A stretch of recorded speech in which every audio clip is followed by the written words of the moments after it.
इस वक्त की बड़ी खबर कन्नौज से आ रही है, जहां भाजपा महिला मोर्चा जिला अध्यक्ष और जिला पंचायत सदस्य ने लगाए पूर्व सांसद सुब्रत पाठक पर गंभीर आरोप। डीएम साहब को क्या पत्र देने आए थे? जी, मैं डीएम साहब के पास अपनी फरियाद लेकर के आई हूँ कि रोज़ प्रतिदिन में मुझे मानसिक रूप से टार्चर किया जा रहा है। मेरे परिवार के खिलाफ में षड्यंत्र रचा जा रहा है, मेरे खिलाफ में षड्यंत्र रचा जा रहा है। और ये षड्यंत्र के सूत्रधार जो है वो आदरणीय हमारे पूर्व सांसद सुब्रत पाठक जी, जिन्होंने हमारे गेस्ट हाउस को लेकर के हमें ये कहा कि हम भूमाफिया हैं।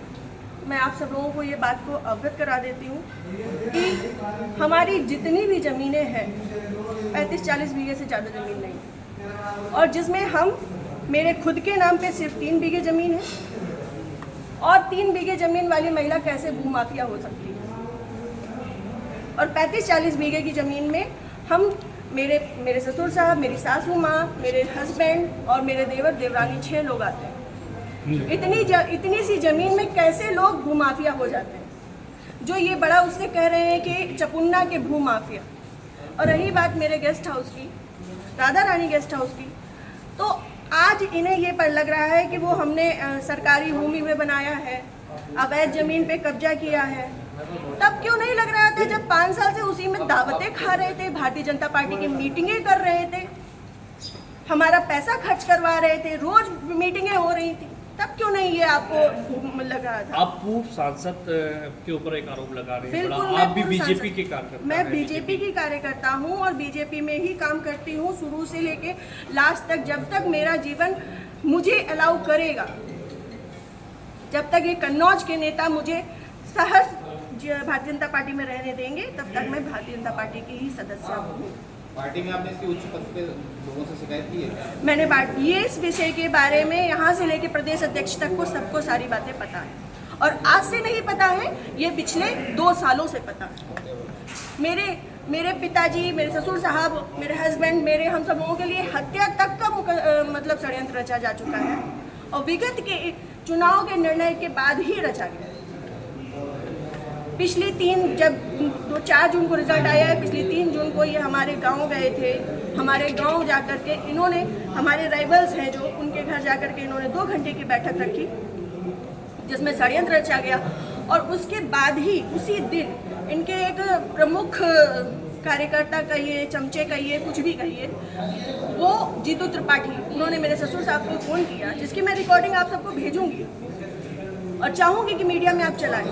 उन्होंने मेरे ससुर साहब को धमकी दी कि अगर चपुन्ना चुनाव नहीं जीता तो आपको 4 तारीख के बाद देख लिया जाएगा। उसके बाद से ये सारा षड्यंत्र रचा गया। क्या चुनाव हरवाने में आपका भी श्रेय जाता है? मैं भारतीय जनता पार्टी तरीके से वो की आरोप लगा रहे हैं, क्या वो कुछ भी कहे? वो तो ये भी कह रहे हैं कि भाई नया त्रिपाठी ने 20 लाख रुपए ले लिए थे सपा से। वो तो उनका मुंह है, कुछ भी कह सकते हैं। पर मैं भारतीय जनता पार्टी की कार्यकर्ता हूँ और सभी लोग सोशल मीडिया जानते हैं, चलाते हैं। सभी लोग मेरी आईडी में देख सकते हैं कि मैंने किस तरीके से काम किया है। मैं सुब्रत पाठक के लिए काम नहीं करती, मैं भारतीय जनता पार्टी के लिए काम करती हूँ। आपने प्रशासन और पुलिस से शिकायत की इस बारे में? जी, मैंने पिछली 25 तारीख को प्रशासन पुलिस से शिकायत की थी, जिसमें सीओजी की टीम गठित है और अभी तक कोई भी पकड़ा नहीं गया। क्या मानती है पुलिस, प्रशासन और पुलिस दोनों लापरवाही कर रहे हैं? संभवतः हो सकता है, क्योंकि जिस हिसाब से अब दिन बीतते जा रहे हैं तो मेरा भी सब्र का पैमाना टूटता जा रहा है, और मुझे, मेरे परिवार को बहुत ज़्यादा खतरा है इन लोगों से जो हमारे दुश्मन हैं। क्योंकि सुब्रत पाठक जी ने, हमारे जो राइवल्स हैं, सभी आजीवन कारावास के मुजरिम हैं। सभी आजीवन कारावास के मुजरिम हैं। मैंने इसमें लिख के भी दिया है।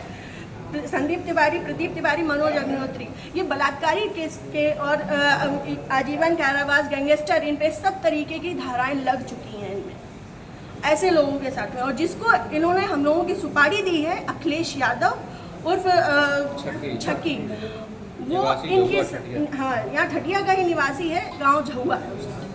वो इन लोगों के साथ में, सुब्रत पाठक के साथ में भी जेल में रहा है और इन लोगों के साथ में भी जेल में रहा है, और अभी फरार है। और इन लोगों की मोटरसाइकिल भी उनके पास है, अभी तक वो भी बरामद नहीं हुई है। ये लोग सिर्फ मेरा मानसिक, शारीरिक और चारित्रिक शोषण करते आ रहे हैं 2 साल से। मैं 3 साल से मैं बहुत ज़्यादा परेशान हो चुकी हूँ। अब ये चीज़ें नहीं होंगी। आज आपने जिलाधिकारी से बातचीत की है, क्या उन्होंने आश्वासन दिया? उन्होंने मुझे पूर्ण आश्वासन दिया है कि इस पे निष्पक्ष जांच होगी, क्योंकि हमारे पास रिकॉर्ड्स भी हैं, हमारे पास सबूत भी हैं और बहुत सारी चीज़ों के सबूत हैं। समय आने पे मैं वो सब आपके सामने रखूँगी।